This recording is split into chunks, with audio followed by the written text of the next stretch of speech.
Que je sois visiteur, que je sois sous-traitant, que je sois cadre, que je sois compagnon, ta sécurité, c'est aussi ma sécurité. Notre lieu de travail, c'est le chantier. Des hommes et des femmes y édifient au quotidien les plus belles conceptions architecturales et relèvent des défis techniques pour satisfaire les demandes de nos clients. La construction nécessite des ressources importantes et un grand nombre de personnes travaillent simultanément dans les mêmes espaces. 80% des accidents sont la résultante de mauvais comportements individuels. Pénétrer sur un lieu de production nécessite de l'attention et un strict respect des règles de sécurité. Avant de pénétrer dans l'enceinte du chantier, il faut se rendre au cantonnement, s'assurer de bien être en possession de son badge d'accès et se munir de ses équipements individuels de protection.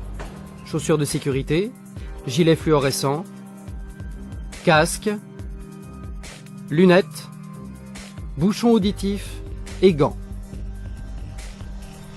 Je ne peux pas accéder à un chantier si j'ai consommé de l'alcool ou de la drogue. Des contrôles inopinés sont effectués régulièrement sur le site. Il ne faut pas oublier que les effets des substances addictives peuvent se prolonger pendant plusieurs heures. Je dois mémoriser 3 informations importantes qui s'avéreraient vitales si un problème survenait. Le numéro d'urgence, qui est le 144, l'adresse du chantier, pour pouvoir être localisé par les secours, et le lieu de rassemblement au cas où l'alerte serait donnée. Ces infos sont visibles sur les panneaux d'affichage. Les dangers peuvent venir de toutes parts. En hauteur, par les charges de grue, par le sol et les encombrements, et aussi par les imprudences de ses propres collègues. Il faut être concentré, attentif et observer tout ce qui se passe dans l'espace environnant. À l'image du code de la route, la circulation sur un chantier est réglementée. Un balisage et une signalétique précise permettent de se déplacer intelligemment dans l'espace. Les dénivelés sont très fréquents. Pour éviter de trébucher, ils sont repérés par une couleur réfléchissante. Même si on est pressé, il est interdit de courir. Tous les espaces qui surplombent un vide sont protégés par une protection anti-chute et ne doivent en aucun cas être franchis, modifiés ou déplacés. L'avancement des tâches est permanent et les configurations des espaces changent au fil des heures. Pour éviter de mettre en danger mes collègues, je dois matérialiser clairement ma propre zone de travail. Les travaux sur échelle ou escabeau sont interdits sur l'ensemble de nos chantiers. Seuls les matériels avec garde-corps intégrés et stabilisateurs sont autorisés sur le site.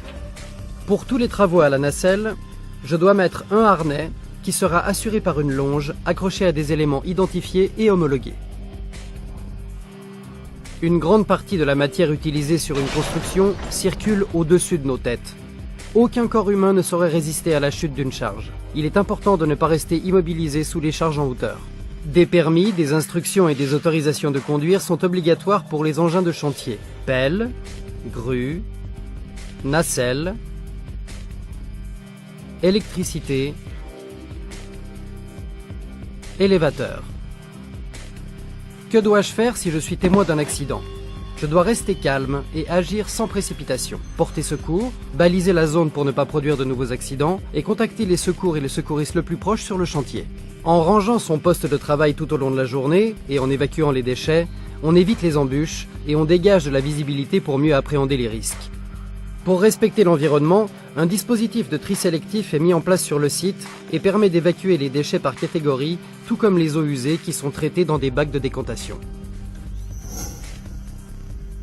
Nos corps sont constamment sollicités tout au long de la journée.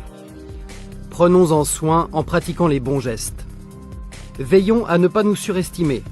Faisons-nous aider par un collègue et utilisons les bons outils de manutention. L'échauffement collectif avant la prise de poste matinale permet de se préparer et d'éviter les contractures et les déchirures musculaires. Si je n'ai pas compris, si je n'ai pas le matériel prévu, si je ne suis pas en capacité de faire le travail demandé, si j'ai un doute, pour moi et ma famille, je dois dire stop. J'exerce mon droit d'alerte et mon droit de retrait. La sécurité, c'est ma responsabilité. Je suis co-responsable de la sécurité des autres. Ce n'est qu'en respectant toutes les règles que nous pouvons atteindre l'objectif zéro accident. Ta sécurité, c'est aussi ma sécurité.